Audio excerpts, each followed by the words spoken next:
Suspense. And the producer of radio's outstanding theater of thrills, the master of mystery and adventure, William N. Robeson. You will have difficulty believing what you're about to hear, but it is true. Names and places have been changed to protect not only the innocent, but the terrified. For this is the actual circumstance of a man who walks in the shadow of death, and because of the nature of our laws, can find no protection from the person who threatens to kill him. He lives today, if you can call it living, in a great American city, not knowing from one minute to the next when his assailant may strike. Upon his horrible predicament, we have fashioned a chilling story of suspense. Listen then as Jim Ameche stars in No Hiding Place.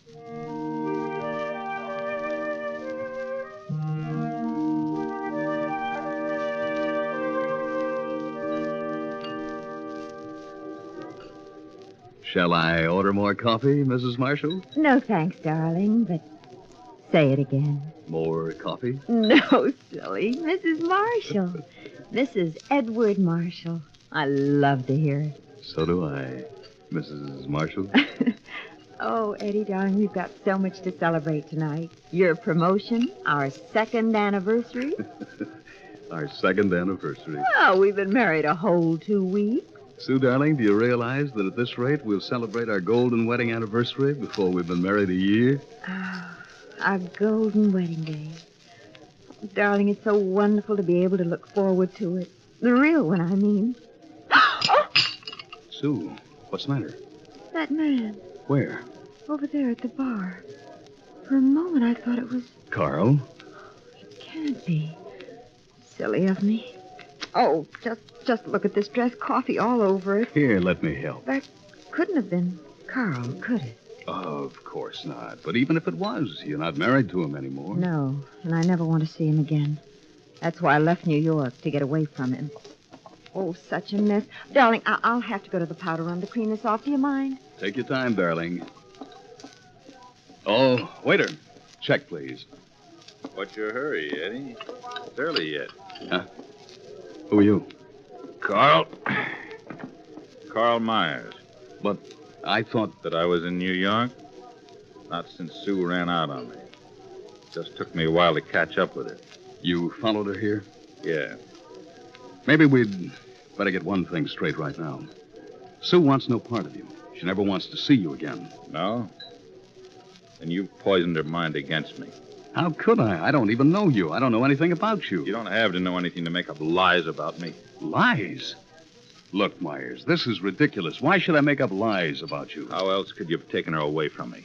What do you mean, take her away from you? I mean, you broke up my marriage with lies. Broke up your... Well, I never even met Sue until months after she divorced you. That's your story. Now, look, Myers, whatever went wrong with your marriage had nothing to do with me. But I'll bet it wasn't Sue's fault either. Are you accusing me? If you want to put it that way, yes. You had your chance with Sue, you failed. I did not fail. It looks that way to me. No, it wasn't me. It wasn't my fault. Well, no matter whose fault it was, Sue's married to me now, and there's nothing you can do about it. Yes, there is, Eddie. There's something I can do. Something I'm going to do. What's that? I'm going to kill you. Oh, come on now. The coffee came right out. All it took was a little... Hello, Stu. What do you want, Carl? I just happened to be in town on business. Your business wouldn't bring you to this town. Well, I changed jobs, you see. And... You got fired, more likely. Sue, I think we better be going. Let me buy you a drink, just for old time's sake. I saw enough drinking when I was married to you. Eddie, let's go, please. Eddie, What? remember, I'll be singing you.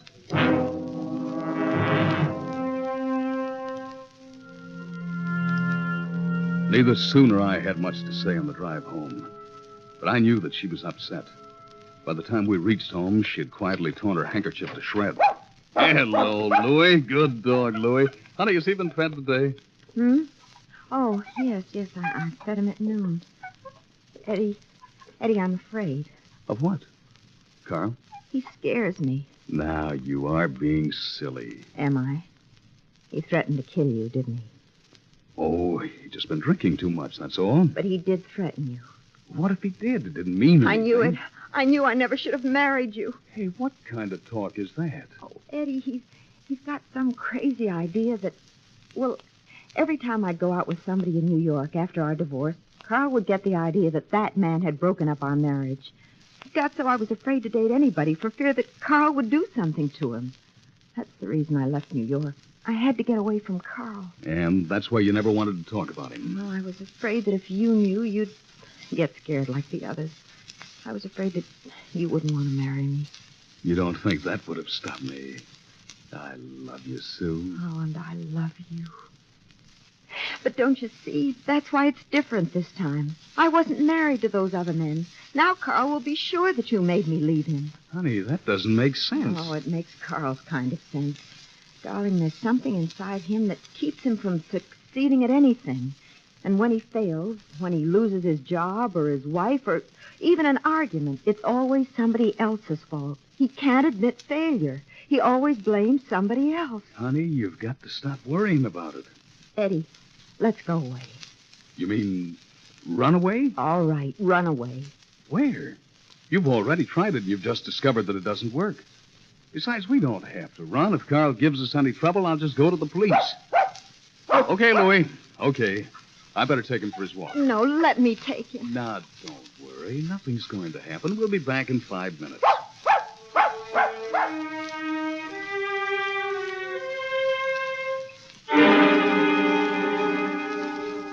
Louis had almost completed his inspection of the neighborhood when I suddenly realized that someone was following me. Quiet, Louis. Quiet, boy. Who's that? Who's there? Hello, Eddie. Surprised to see me again so soon? Quiet, Louis.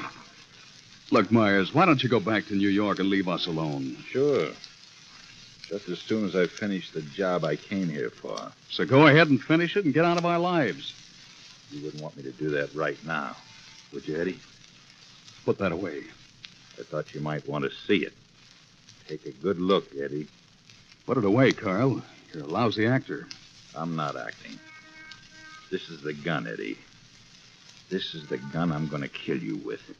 I'm warning you, Carl. Put that gun away or I'll... You'll what? Go to the police, maybe? There's a police station right around the corner. Come on, I'll go with you. What? Sure. Won't do you any good. I can kill you any time I want to, and you can't stop me. The police can't stop me. You'll see.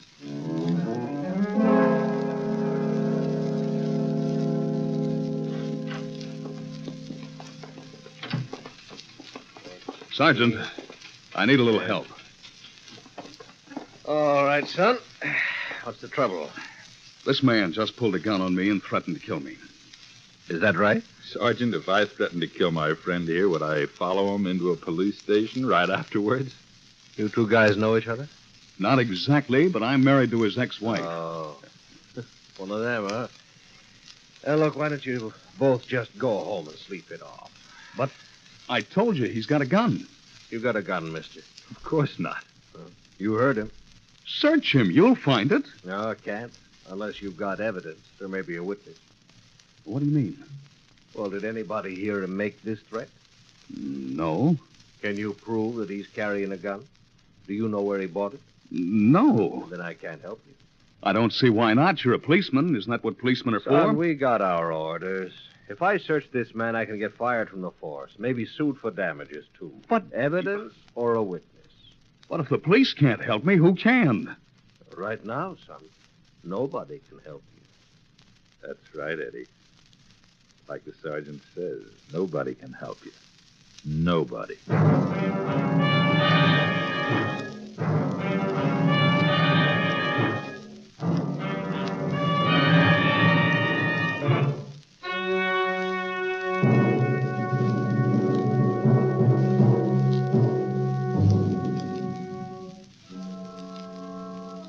I couldn't believe what the sergeant told me, that no one could help me.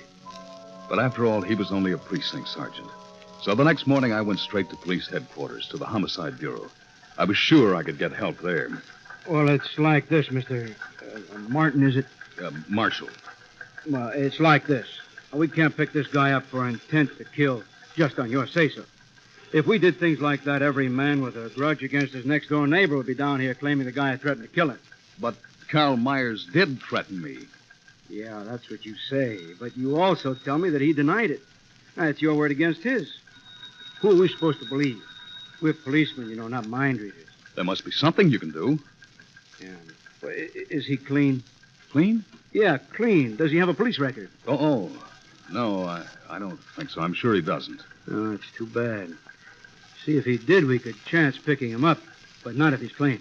Then you can't help me. Look, Mr. Martin, it's... Marshall. Yeah. Well, Mr. Marshall, we get complaints like this every day. You see, somebody's always threatening to kill somebody. You know how many of them actually do? No. Maybe 1 in 5,000. That's all. Out of 5,000, just one. And what if I'm that one?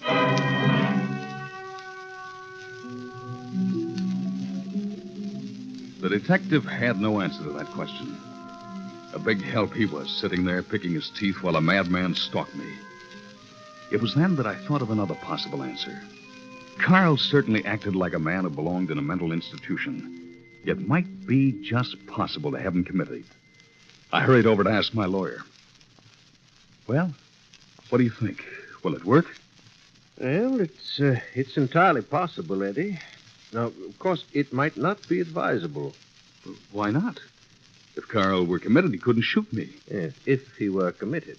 But you Yes, I said it is possible, Eddie. Of course, there's no assurance that such a proceeding would result in commitment.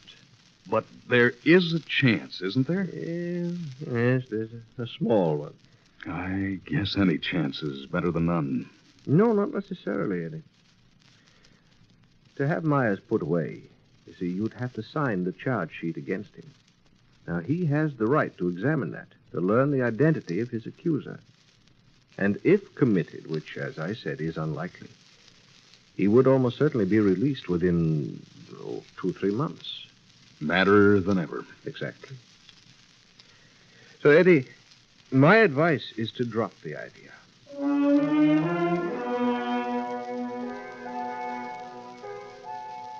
And so another door closed in my face. But I wasn't through yet. There was a higher authority which could order the police to arrest Carl, the district attorney. But, Mr. Marshall, even if we found a gun on this man, we couldn't use it as evidence against him. The law won't let us. That's crazy. What kind of a law is that? It's a decision of the state Supreme Court. Similar rulings have been handed down in several states. The principle is to ensure the individual's constitutional right of freedom from unreasonable search and seizure. Even if the individual is guilty?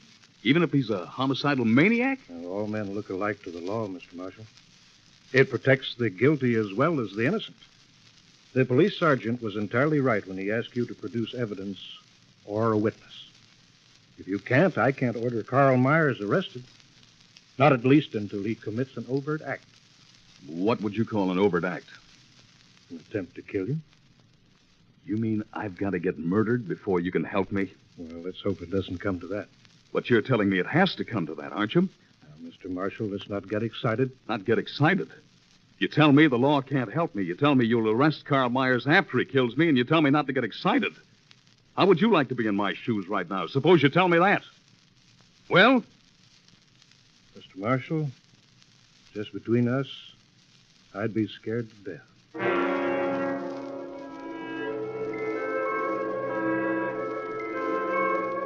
I had no place else to turn. Carl had been right. Nobody could help me. Nobody.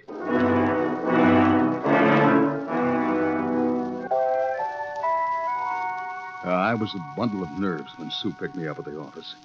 So upset I had to let her drive.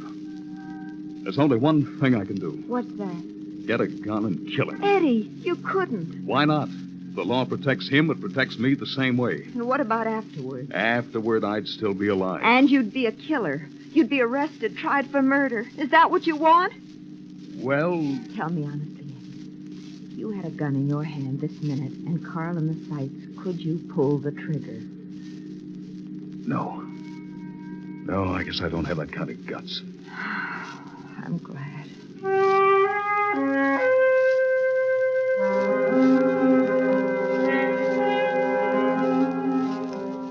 The situation was incredible. The 20th century civilization I lived in had suddenly turned into a chrome-plated, neon-lighted jungle. Its intricate system of law, built over 10,000 years, gave me no protection. I couldn't even protect myself because I was too much a product of that civilization, too steeped in its moral code. As I nervously followed Sue from the car to the house, I realized that death could come at me unexpected, around any corner, out of any doorway. Oh, get the mail, will you, darling? Dinner will be ready in about 5 minutes.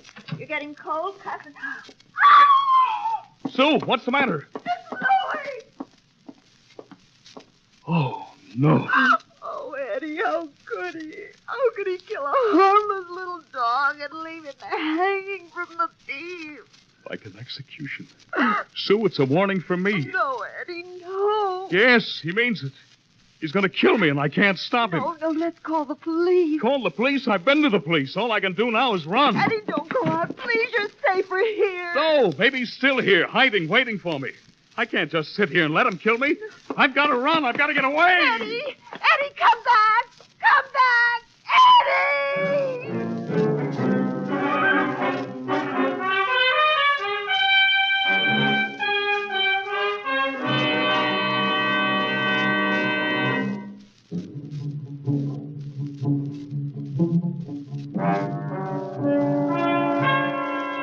The sight of the dog hanging in the living room had completely terrorized me.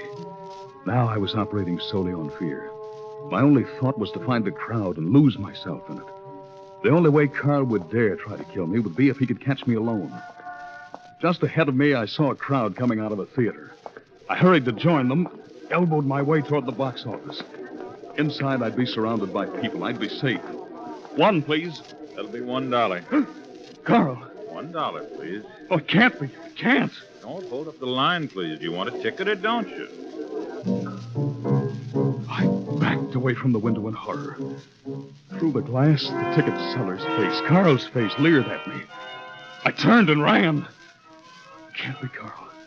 But it is. Or am I going crazy? I can't take a chance. I've got to get out of this neighborhood. That bus! Hey, driver, wait! I want to get on! Fares, please. Have your fares ready. How much is a round trip to the end of the line and back? We're not coming back, Bud. We're going to the barn. You again? Let me off. What's the matter, buddy? Let me off. Open the door. I've got to get off. Okay. It was crazy. The driver couldn't have been Carl. Carl couldn't be everywhere. In my panic, I was imagining things. It was a slight resemblance, that's all. I looked around. I was alone. The street was dark, deserted. There was a neon light a block away, and I started toward it. My footsteps echoed in the quiet street. Or was it an echo?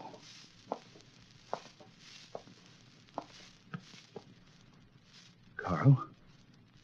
Carl? Of course it's not Carl. I've got to stop imagining things. That's just an echo. See? Just an echo. There's no one following. No one. Almost to that light. I've got to make it before the echo catches me. I've got to run faster. Hey! Here you go. No, let go. Let me go, Carl. Help, please. Take it easy, mister. What's the trouble? Huh? Oh, nothing. Nothing, officer. You scared me coming around that corner, that's all. Oh. No trouble. Yelling for the police. Can I help you? No, nobody can help. Thanks anyway. Good night, then. And take care. I looked at the neon sign, blinking on and off. The place was a saloon. I didn't want to drink, but I wanted less to stay on that dark, deserted street. I went inside.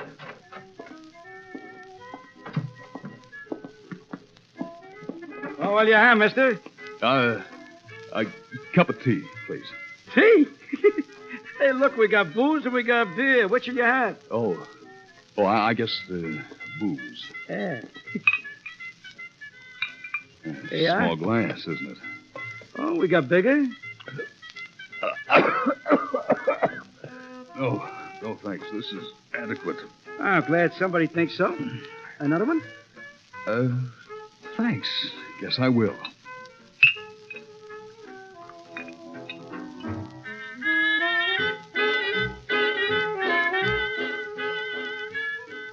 I don't know how long I sat there. The bartender kept shoving drinks at me. I felt that I had to drink or get out, and I was afraid to get out. Carl would be looking for me. Sooner or later, he'd find me, but I wanted to put that moment off as long as possible. Time was passing too fast.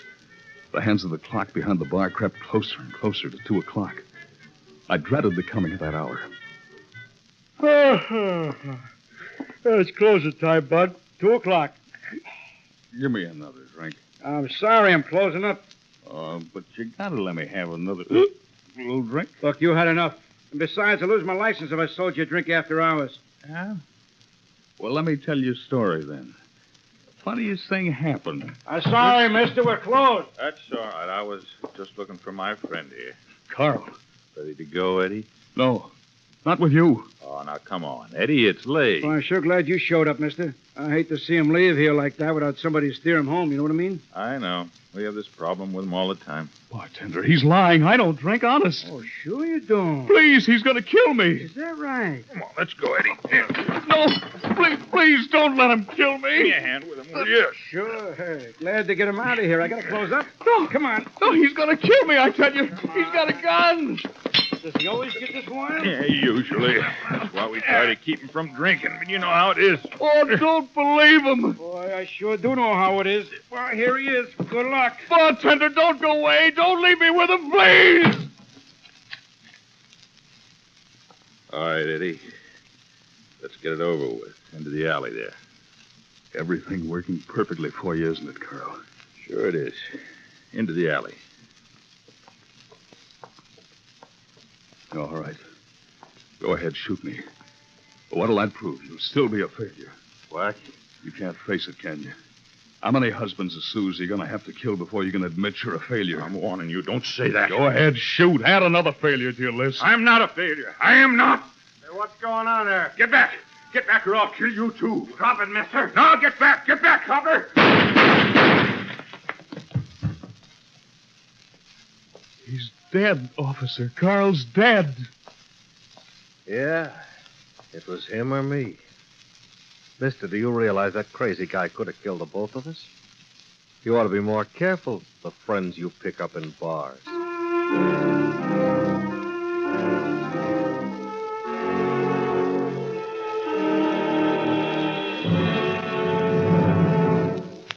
Suspense, in which Jim Ameche starred in William N. Robeson's production of No Hiding Place, written by William Walker and Morris Lee Green. Supporting Jim Ameche in No Hiding Place were Shirley Mitchell, Barney Phillips, Lawrence Dobkin, Jack Crucian, and Wendell Holmes. Listen. Listen again next week when we return with another tale well calculated to keep you in suspense.